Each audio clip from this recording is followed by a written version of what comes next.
Welcome to Warriors Charts. Our focus here is raising consciousness.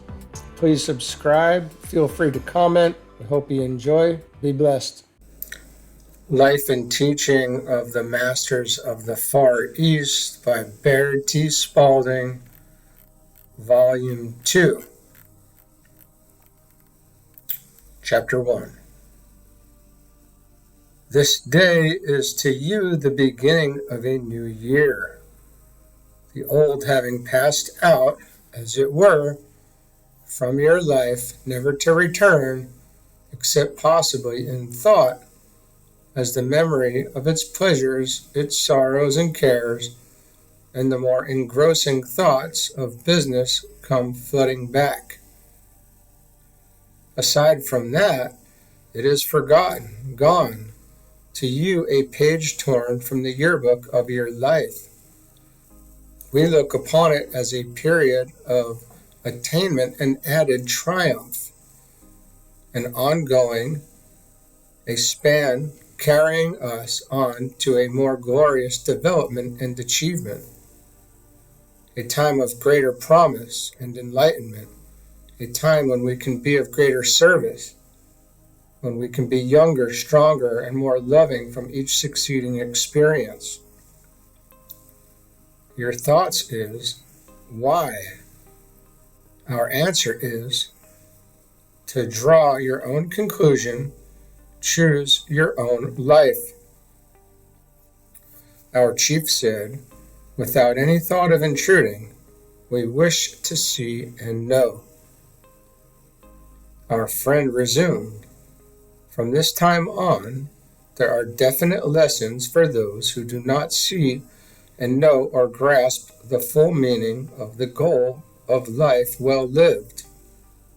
This does not mean a life of asceticism and austerity and aloofness or sadness. This means a life of accomplishment and joy and gladness, where all sorrows, all pain are banished forever.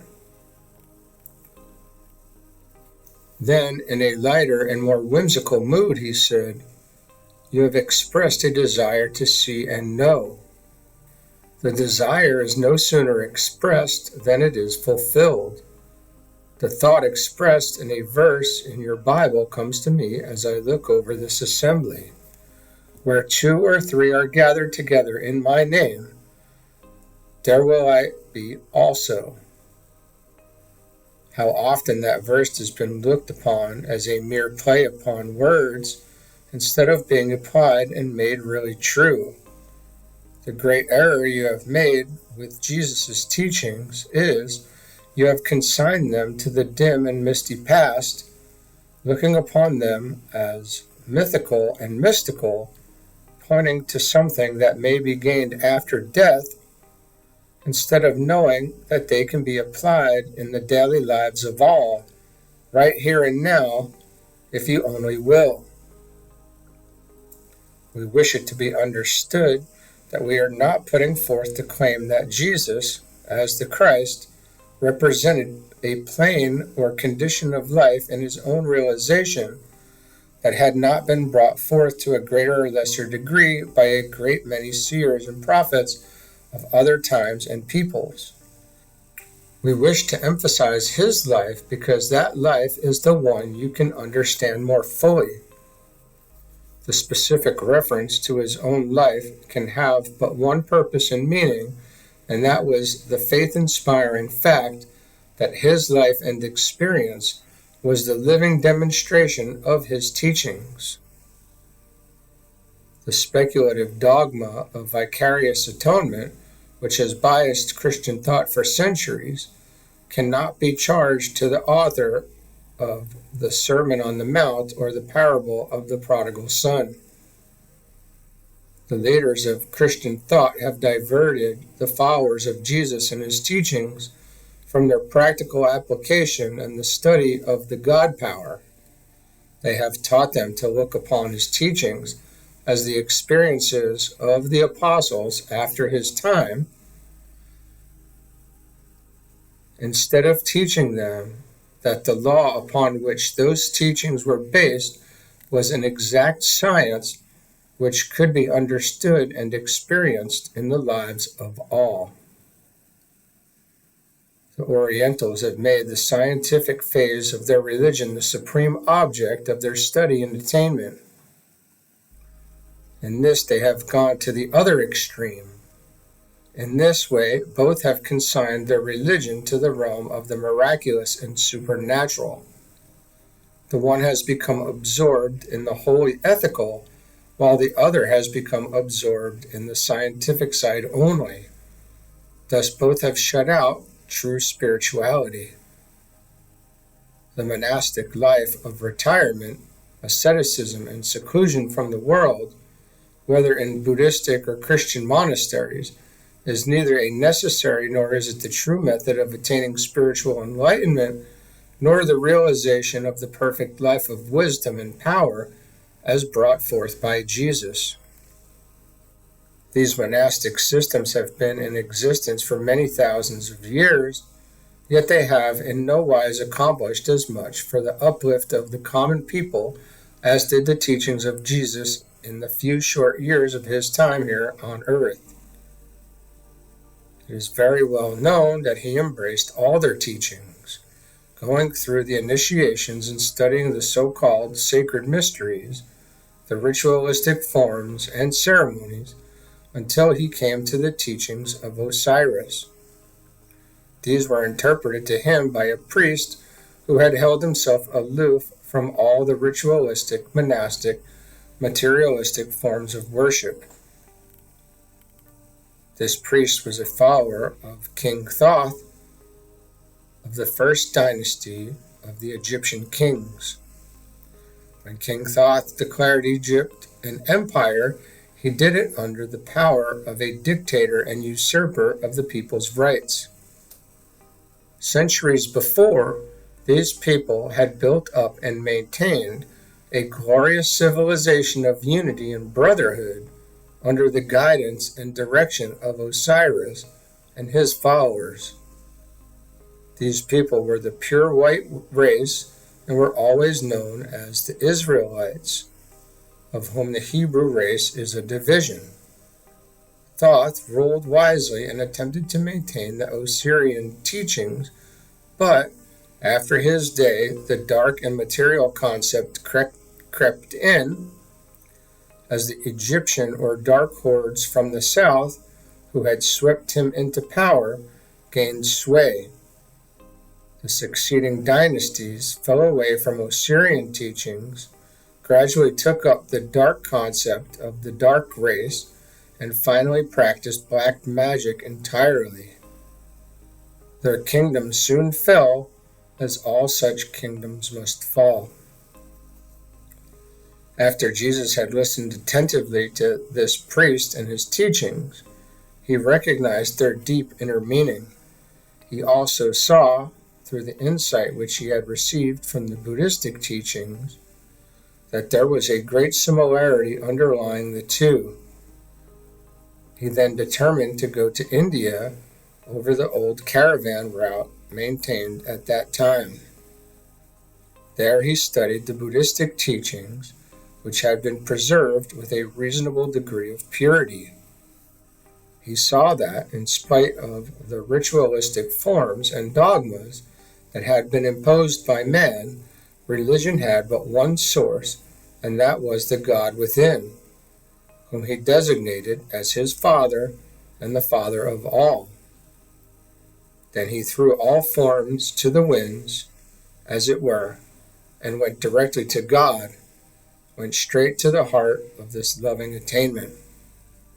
He soon found that this did not take long years of weary plodding through dogmas, rituals, creeds, formulas, and initiations which the priesthood were foisting upon the people in order to hold them in ignorance and therefore in subjection.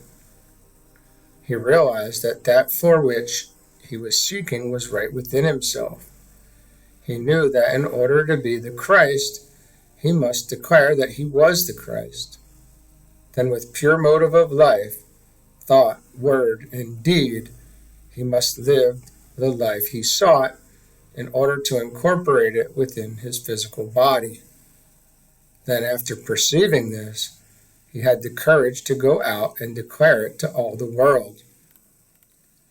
It did not matter from whom or where he got his realization. It was the work that counted, not what someone else had done, but what he did that counted. The common people, whose cause he sponsored, heard him gladly. He did not borrow his precepts from India, Persia, or Egypt. Their teachings were but the outer that brought him to see his own Godhead, and the Christ, the representation of it, that was in everyone, not in a few, but in all. Osiris was born in Atlantis more than 35,000 years ago. The chroniclers of his life, long after his time, called him a god because of his wonderful works. He was direct descendant of those of higher thought who had kept their concepts clear in the motherland of man. It was so of the great portion of all the mythological characters that have been brought down to us. Their works and characters have been distorted by repetition and translation of the stories concerning them. Their works and attainments were looked upon as supernatural by those who would not give the time and thought to go deeper into the meaning and find that they were divinely natural to man in his true dominion. The chroniclers deified Osiris. They then began making images of him. These images only represented what he stood for at first. Then gradually the images became fixed in the mind. The ideal was forgotten, and the empty idol remained. Buddha was another who was deified by the chroniclers long after his time. Note the images of him that have been set up, with the result that the image is worshipped instead of the ideal. Again, the empty idol. It is the same with signs and symbols. The teachings that Buddha received came from the same source as did those of Osiris, but in a different way.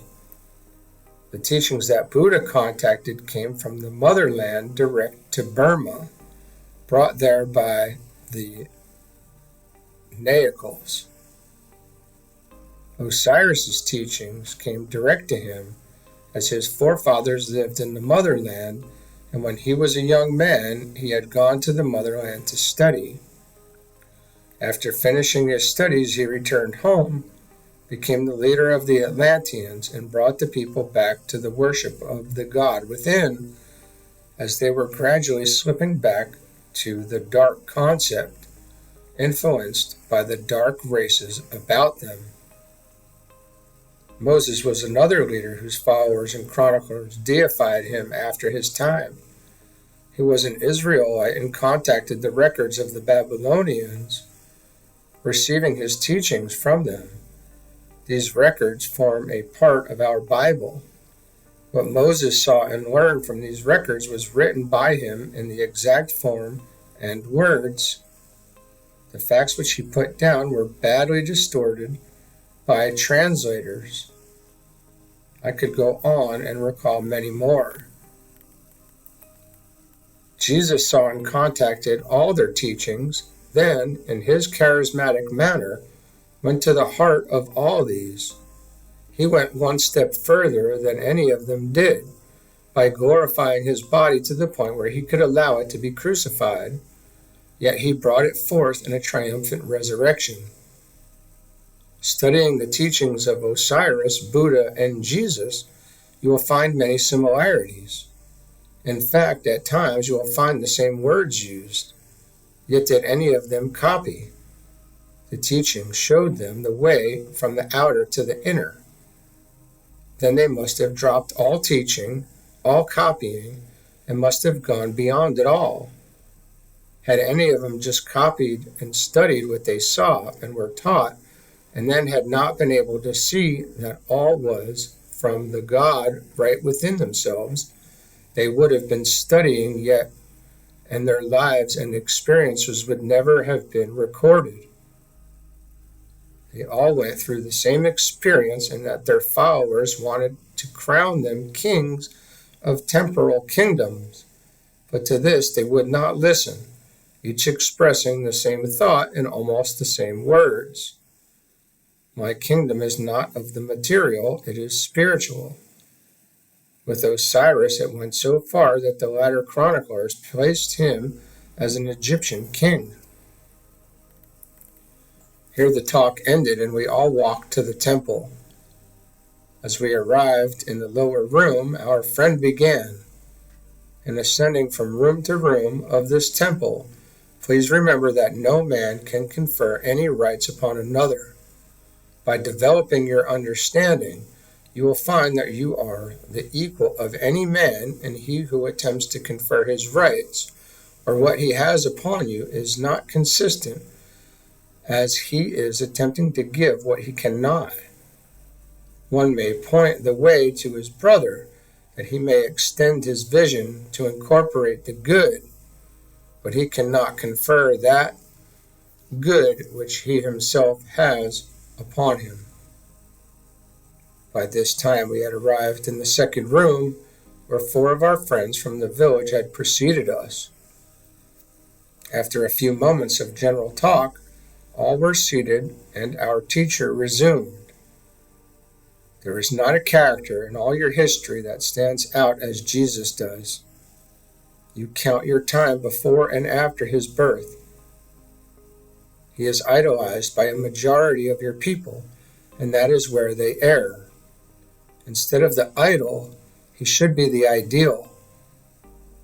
Instead of being made into a graven image, he should be real and living to you, for he actually lives today in the same body in which he was crucified. He lives and can talk to you just as he could before that event.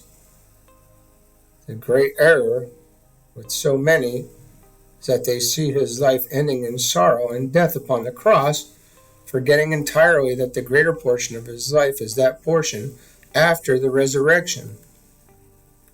He is able to teach and heal today far more than he ever did before. You can come into his presence at any time, if you will. If you seek, you will find him. He is not a king who can intrude his presence upon you, but a mighty brother who stands ready always to help you and to help the world.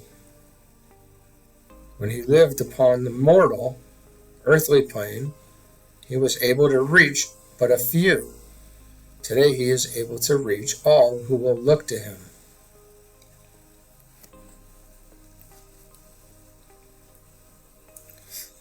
Did he not say, "Where I am, there you are also"?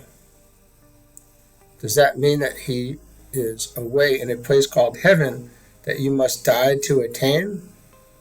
He is where you are, and he is able to walk and talk with you. Lift your sight a little higher and let it extend to a wider horizon. And if your heart and thought are sincerely with him, you will see him. You may walk and talk with him. If you look closely, you will find the scars of the cross, the spear, and the thorns, all healed, all gone, and the radiant love and happiness about him will tell you that they are all forgotten, forgiven. Our friend stopped talking, and all was deep silence for the space of about 5 minutes.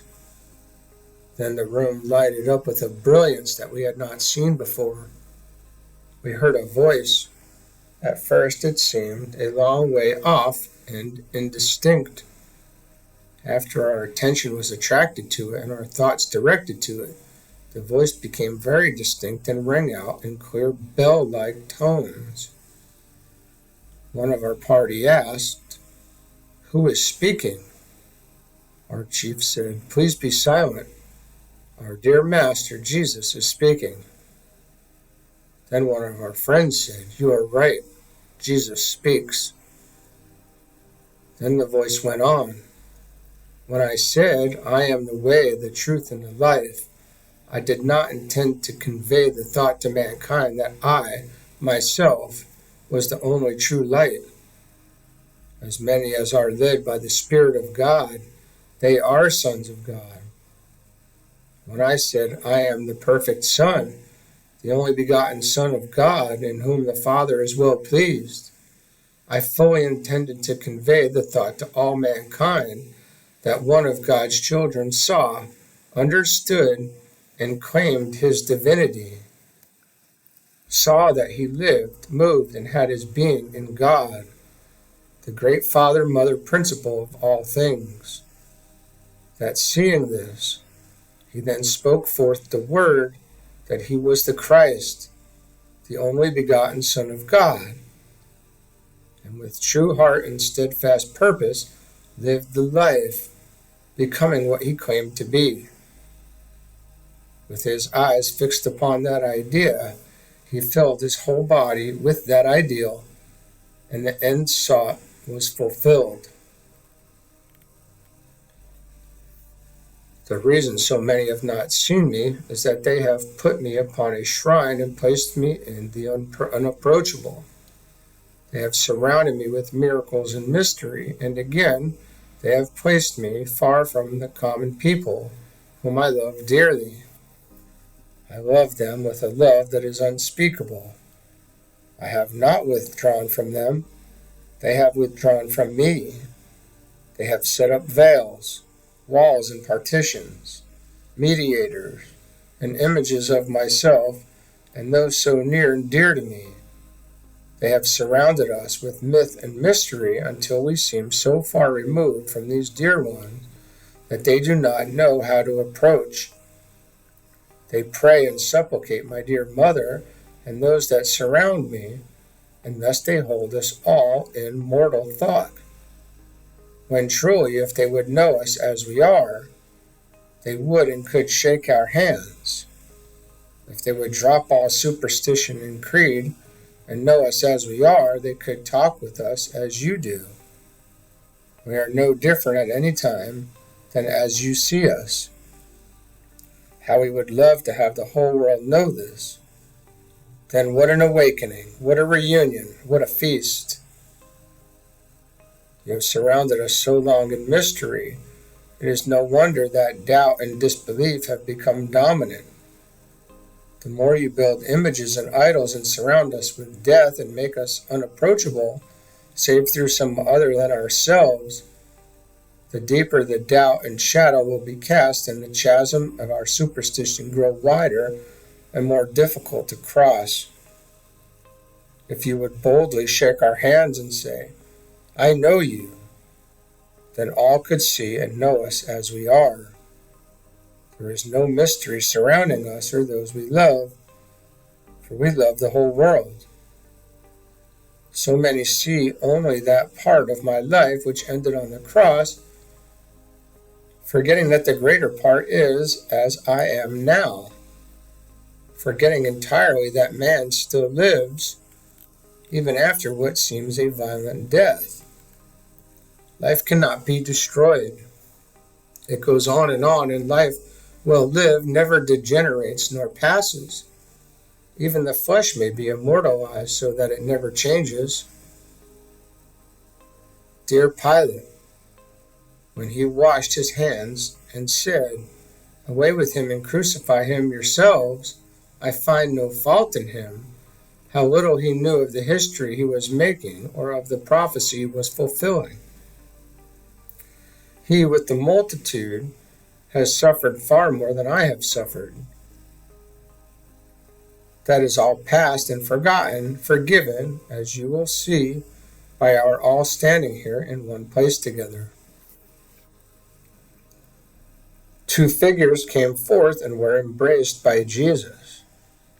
As they stood with his hand on the shoulder of one, he said, This dear brother has come all the way with me, while this one, pointing to the second one, saw many more trials before his eyes were opened. But after they were fully opened, he came quickly. He is just as true, and we love him with the same love we do all others. Then another advanced slowly and stood for a moment. Jesus turned and with outstretched arms said, Dear Pilate, There was no mistaking the comradeship of the embrace. Then Pilate spoke and said, I labored and suffered many weary years after the verdict which I pronounced that day so lightly when I cast from myself the burden. How few of us, while in the material, realize the needless burdens we heap upon others in the attempt to shift the responsibility from ourselves. It is only when our eyes are open that we realize the more we attempt to shirk and shift our burdens upon others, the greater the burden bears down upon us.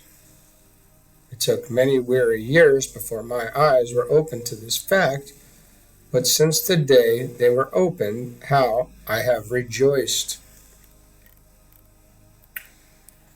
Then the invisible choir burst into full song, and the melody beggars all description. After a few bars, Jesus stepped forward and said, Do you wonder that I have long ago forgiven those that nailed me to the cross? Then why have not all forgiven as I have? With me the forgiveness was complete when I said, It is finished. Why do you not see me as I am, not nailed to the cross, but risen above all mortality? This was not a far-off, hazy, nearly invisible scene. Neither was it set on a stage far away from us. All were actually present in the room, for we talked with them, shook hands with them, and photographed them. The only difference that we could see between them and ourselves was the peculiar light about them, and this appeared to be the source of the light in the room. There were no shadows anywhere. To us there seemed to be a peculiar translucent quality about the flesh, for when we touched them or clasped their hands, the flesh seemed like alabaster. Still it had a warm, friendly glow, and that same warmth pervaded everything about them. Even after they had walked out, the room we were in retained the same warmth and light. Every time we entered the room afterwards, some of the party would remark about it.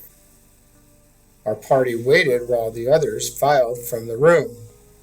As Pilate started to leave, he mentioned to our chief to join him, and together all descended the stairs down to the lower room through the passageway to the crevice and down the ladders one by one until all had descended. Then all dispersed in the usual manner, as if the meeting were a common occurrence. End of chapter 1.